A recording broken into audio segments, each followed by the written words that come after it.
E aí a gente começa a ver as fontes.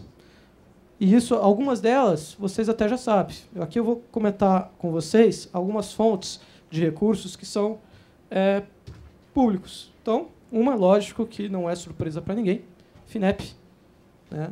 Agora, o que às vezes é surpresa para alguns, e eu já vi isso, é que enxergam o FINEP apenas como uma agência de fomento, mas ela também é um banco de fomento. Ela também oferece empréstimos, né? O juro zero talvez seja um deles. Então, isso é importante saber, que não só há necessidade de se esperar por uma subvenção econômica, por exemplo, como se pode ir, às vezes, fazer uma parte ativa e ir até o FINEP. CNPq para recursos humanos. Né? Normalmente as bolsas RAI, que são bolsas para sustentar mestres, doutores e bolsistas dentro das empresas para poder gerar pesquisa e desenvolvimento e gerar valor para a empresa. Fundo Nacional de Desenvolvimento da Ciência e Tecnologia. Tem diversos fundos setoriais, dentre eles fundos da biotecnologia e da saúde, que esses são mais claros, e do agronegócio, mas tem outros aqui também, como da Amazônia, energia, recursos hídricos, petróleo, infraestrutura, o transversal e o verde e amarelo, que também tem áreas de biotecnologia e que são importantes que se mantenha um monitoramento desse banco, dessa fonte de fomento. O próprio BNDES, com o Profarma, e o Profarma pode estar dividido em cinco grupos, né? O Profarma farmacêutico, o Funtech, que é o fundo de tecnologia, e o Criatec, que é o fundo de capital de risco do BNDES. Eu acho que talvez aqui Belo Horizonte deve ter um fundo Criatec também, né, que faz investimento das empresas. Então, também são fontes de recursos. E a gente tem outros. BID e o Ministério da Saúde. Pô, o Ministério da Saúde, o Ministério da Saúde também tem políticas de compras e políticas de fomentos, e dessa forma está fazendo fomentos para as empresas novas e novas empresas de biotecnologia, empresas nascentes, empresas startups. Então, é importante que se mantenha um monitoramento também das demandas a partir do Ministério da Saúde e fontes de recursos a partir do BID. E eu vou comentar um pouco para vocês sobre capital de risco, mas bem breve. Tá? Então, aqui eu estou mostrando para vocês as diversas macroetapas que podem ser investidas na empresa, e ela depende exclusivamente da maturidade que a empresa se encontra. Ou seja, em empresas startups, até 2 anos, normalmente a gente fala de seed money, que é o capital semente. É o capital para iniciar o negócio. É aquele momento daquele negócio que não existe ainda uma estrutura comercial formada, fizeram poucas ou nenhuma venda ainda, e tem uma estrutura bastante inicial. Esse é o seed money. Normalmente, antes do capital semente, a gente costumava se referir à necessidade de capital nesse momento como os 3 Fs. Só existem 3 fontes de recursos para empresas nascentes. Eu vou falar em inglês para fazer sentido. É o family, família, friends, amigos, ou fools, os bobos. Porque se dizia que investir em empresas nascentes era um risco muito grande. Hoje a gente vê que não é tanto assim. Existe sim um risco, mas existe um retorno muito interessante sobre isso. Normalmente, esses fundos, eles operam uma taxa entre 100 mil a 1 milhão. Até tem uns que operam com 1,5 milhão, 1,4 milhão. Via de regra, não vai passar de 1 milhão. Tá? Via de regra também, como é que funciona? A gente vai chegar num valor do negócio de vocês.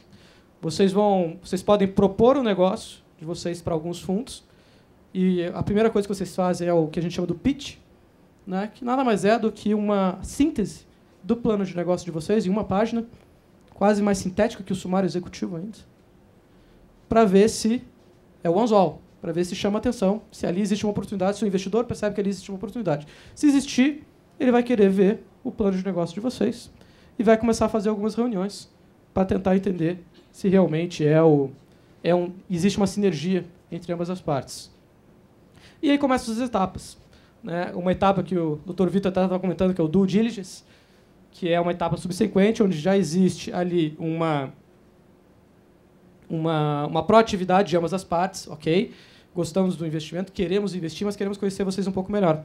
Então, ele vai fazer como até o Vitor comentou, uma devassa na empresa de vocês, para tentar entender se existem passivos, qual que é o risco envolvido com o passado financeiro das empresas, muitas vezes com o passado financeiro dos próprios empreendedores, né?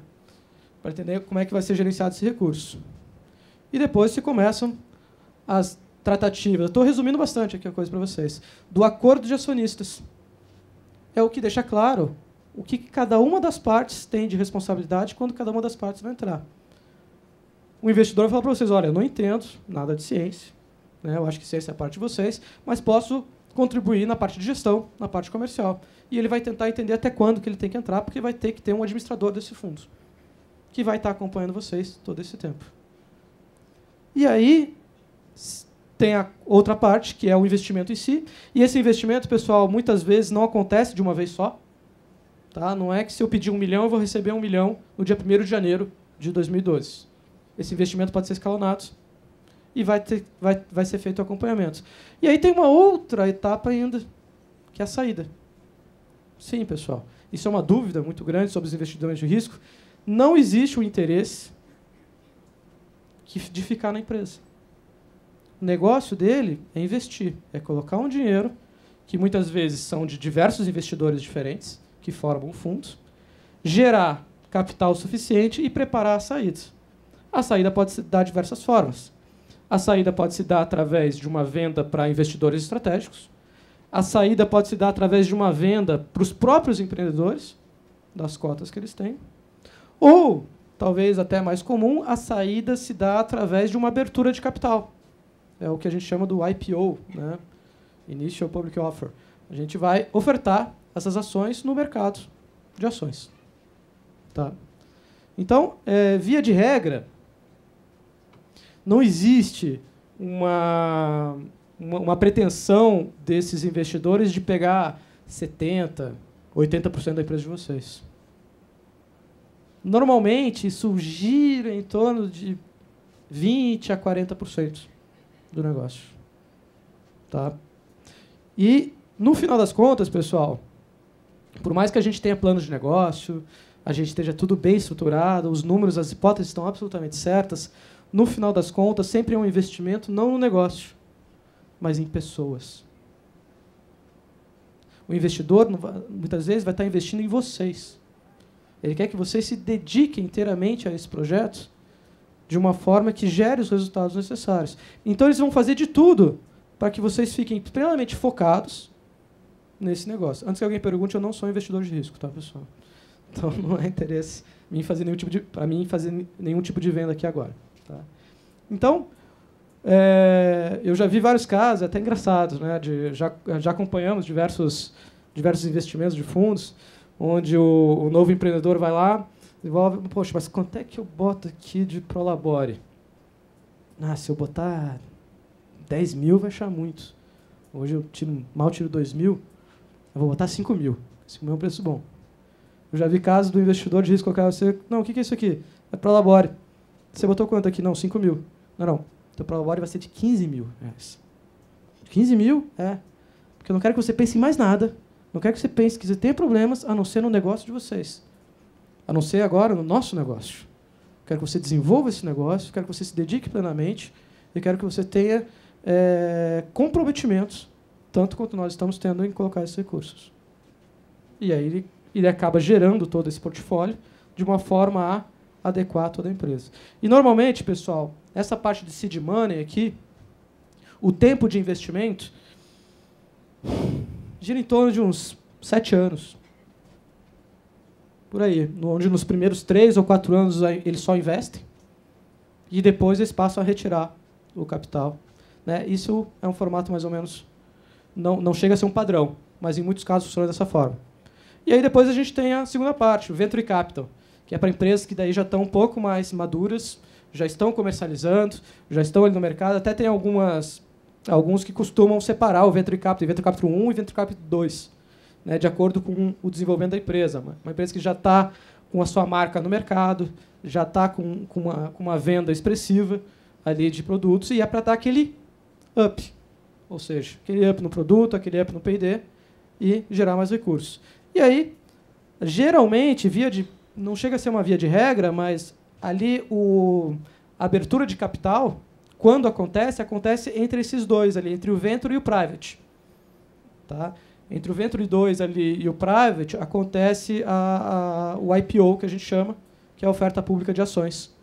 Tá?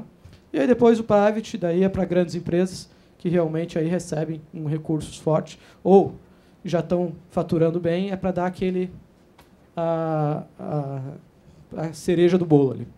Tá? Então, pessoal, isso aqui é só uma análise inicial. Por quê? Porque se eu estou fazendo um plano de negócios, eu falei para vocês antes, lembra? Plano de negócios muda de acordo com o público. Se eu estou fazendo para um público de investidores, eu tenho que ter noção de até onde eu posso ir com esses investidores. E que meu plano de negócio vai ter que mudar de acordo com cada um. Então, dica 5, pessoal. Analise todos os riscos da empresa de vocês antes de definir qualquer estratégia. Tá? Mas analise todos os riscos internos, quais são os seus pontos fortes, quais são os seus pontos fracos, onde vocês precisam melhorar, e todas as ameaças e oportunidades que existem no mercado e que podem vir a influenciar gravemente o sucesso do negócio de vocês.